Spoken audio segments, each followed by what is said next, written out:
Okay. Thank you very much for coming. Karadan, coffee with Karadan. എനിക്ക് ഇതൊരു opportunity കൂടെയാണ് നിങ്ങളെ കാണാൻ പറ്റുന്നത്. അതായത് ഇപ്പോൾ ഒരു കുടക്കീഴിൽ ഇപ്പോൾ നിങ്ങളൊരു ഭയങ്കര ഒരു സംഭവം ഇപ്പോൾ ചെയ്തത് എന്താ വെച്ചാൽ നമ്മളിങ്ങനെ ആരും ചെയ്യാത്തൊരു ഇന്നോവേഷനാണ് നിങ്ങൾ എപ്പോഴും കൊണ്ടുവരുന്നത്. മാർക്കറ്റിലായാലും പബ്ലിക്കിലായാലും സോഷ്യലായാലും. അപ്പോൾ ഞാനിത് കണ്ടിട്ടിപ്പോൾ നിങ്ങളെന്തെല്ലാം വിളിച്ചു പറഞ്ഞപ്പോൾ ഞാനിങ്ങനെ എനിക്കിവിടെ എത്തായിട്ട് വലിയൊരു ആഗ്രഹമായിരുന്നു നിങ്ങളെ എത്തണം എന്ന് സംസാരിക്കണം എന്നുള്ളത്. ഇപ്പോൾ കോഫി വിത്ത് കാരാണെന്നുള്ള സാധനം നിങ്ങൾ ഇംപ്ലിമെന്റ് ചെയ്യും. ഇതിനു മുമ്പും ഒന്ന് നടത്തി നാട്ടിൽ.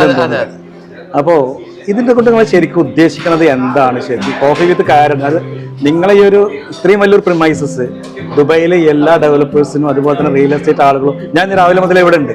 അപ്പോൾ കണ്ടു നോക്കുമ്പോൾ ഒരുവിധം ഡെവലപ്പേഴ്സൊക്കെ നിങ്ങൾ ഈ കാരൻ ലാൻഡ്സിൽ വന്നിരിക്കുകയാണ്. അപ്പോൾ ഇത് എങ്ങനെയാണ് ഇതിന് സാധിക്കുന്നത്? എന്താണ് നിങ്ങൾ ഇതുകൊണ്ട് ഉദ്ദേശിച്ചിട്ടുള്ളതെന്ന് പറയാൻ പറ്റും ചുരുക്കത്തിൽ? ഞങ്ങളുടെ സെയിൽസ് ടീമിന്റെ കപ്പാസിറ്റി ഈ ബിൽഡേഴ്സിന് അറിയാം. ആ ബിൽഡേഴ്സിന് അറിയുന്ന ആ കപ്പാസിറ്റി അറിഞ്ഞുകൊണ്ടാണ് ഇത്രയും ആൾക്കാർ ഇവിടെ വന്നത്. പിന്നെ നമ്മുടെ ഒരു 35-38 വർഷത്തെ കണക്ഷൻസ്, അതിലാണ് ഇത്രയും ആൾക്കാർ ഇവിടെ എത്തിപ്പെട്ട് ഇത്രയും ക്ലോസിങ്ങൾ നടക്കുന്നത്.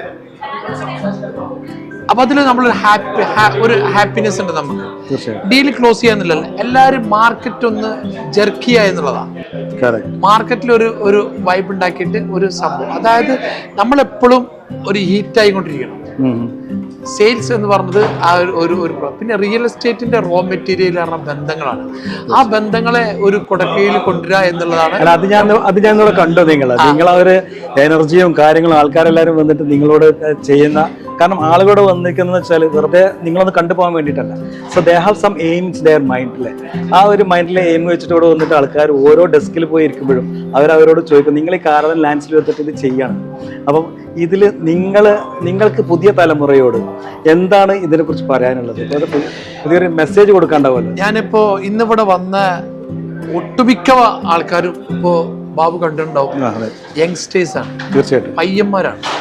ഇവരാണ് നെക്സ്റ്റ് ദുബായിന്റെ ഒരു വലിയൊരു ഫ്യൂച്ചർ സ്വത്ത്.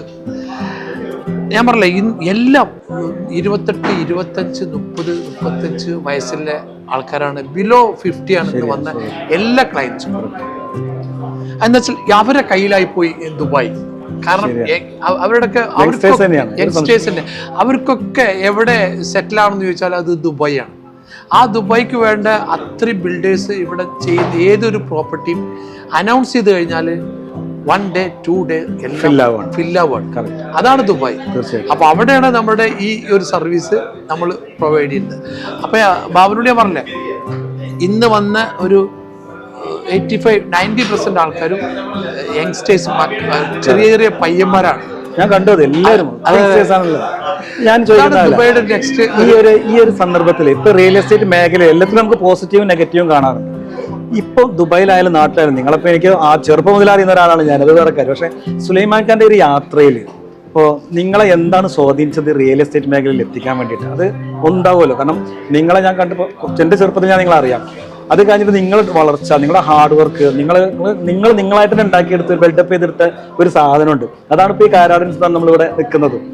അതിൽ നിങ്ങളെ സ്വാധീനിച്ചത് എന്താണ് സുലൈമാൻ? അത് ഒന്നുമില്ല, ഞാൻ പറഞ്ഞില്ലേ, ഞാൻ എപ്പോഴും പറയാറുണ്ട്, ഒരു സാധനം ഒരു കച്ചവടക്കാരനാകുക എന്നുള്ള ഒരു മനസ്സിൽ ആദ്യം വന്നു. അതെ, ആ ഒരു കച്ചവടക്കാരനായപ്പോ അതില് ലാഭം കിട്ടി. ലാഭം കിട്ടപ്പോ ഏതൊക്കെ ഡീലിലാണ് അതിന്റെ ഒരു സോഴ്സ് നോക്കി.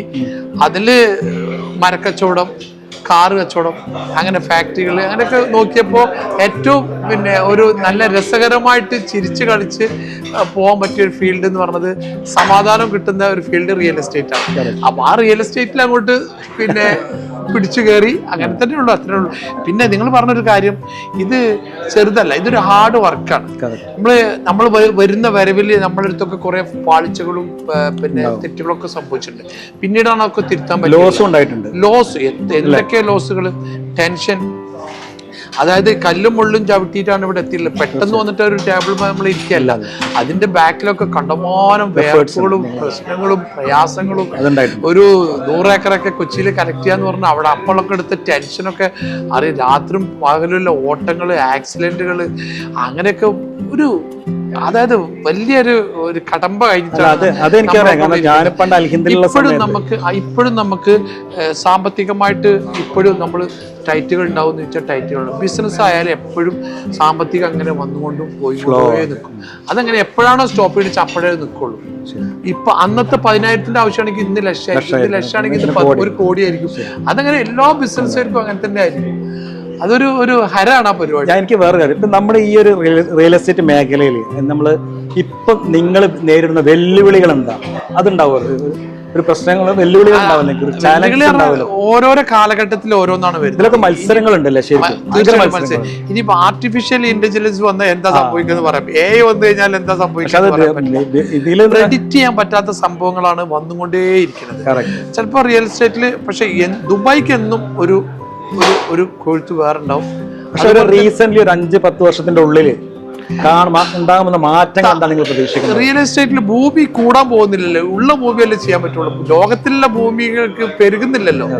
അപ്പൊ അതിനെന്തായാലും ഡിമാൻഡ് ഉണ്ടാവും എന്നുള്ളതാണ് ഞാൻ മനസ്സിലാക്കുന്നത്. അല്ല, ഒരു 5-10 വർഷങ്ങൾക്ക് പുതിയൊരു ഡെവലപ്മെന്റ്സ് എന്തെങ്കിലും നിങ്ങൾ പ്രതീക്ഷിക്കുന്നുണ്ടോ? ഞാൻ അതിനെ പറ്റി പറഞ്ഞില്ല. ആർട്ടിഫിഷ്യൽ ഇന്റലിജൻസ് എന്ന് പറഞ്ഞാൽ ഒരു സാധനം ഉണ്ടല്ലോ, ആ ഒരു സാധനം വന്നു കഴിഞ്ഞാൽ എന്താന്ന് പ്രെഡിക്റ്റ് ചെയ്യാൻ കഴിയില്ല. അപ്പൊ 2030 അത് എലോൺ മസ്കിന്റെ ഇതിലൊക്കെ വന്നുകൊണ്ടിരിക്കുകയാണ്. ഇപ്പൊ അതൊക്കെ നമ്മൾ പഠിച്ചുകൊണ്ടിരിക്കുക.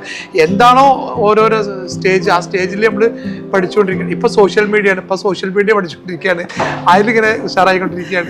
എന്തായാലും കോഫി വിത്ത് കാരാടൻ ഈ രാവിലെ 10 മണി മുതൽ വൈകുന്നേരം 8 മണി വരെ നിങ്ങൾ അനൗൺസ്മെന്റ് ഭയങ്കര സ്പ്രെഡ് ആയിട്ടോ. ദുബായിലൊക്കെ എല്ലായിടത്തും അത് എല്ലാവരും വായിലും എത്തി. കാരാടൻ എന്നുള്ള പേര് എല്ലായിടത്തും എത്താണ്.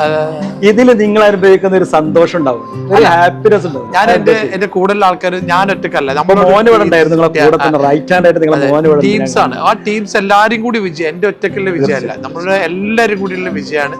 നമ്മളൊരു പ്ലാറ്റ്ഫോം ഉണ്ടാക്കി ആ പ്ലാറ്റ്ഫോമിൽ നിന്നിട്ടാണ് ഞങ്ങൾ എല്ലാവരും ഉഷാറാക്കുന്നത്. അത് നമ്മളെ സ്റ്റാഫ് അല്ല, ഇവര് നമ്മളെ പാർട്ട്നേഴ്സാണ്.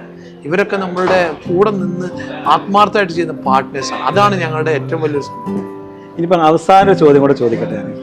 നിങ്ങൾ ഇപ്പോൾ ഇവിടെ നിങ്ങൾ ഈ മേഖലയിൽ എത്ര കാലം, നിങ്ങൾ ദീർഘകാലം എത്ര കാലം തുടരും എന്നുള്ളതിനെ കുറിച്ച് ഒരിക്കലും പറയാൻ പറ്റില്ല. നാളത്തെ ഒന്നും നമുക്ക് പ്രതീക്ഷിക്കാൻ. അതോ മറ്റു മേഖല എന്തെങ്കിലും നിങ്ങൾ?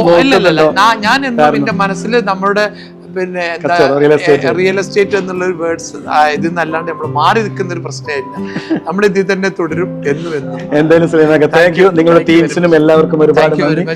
എനിക്ക് നിങ്ങളുടെ ടീംസിനൊക്കെ കാണാൻ പറ്റിയ സന്തോഷമുണ്ട്. Thank you sir. Right, okay.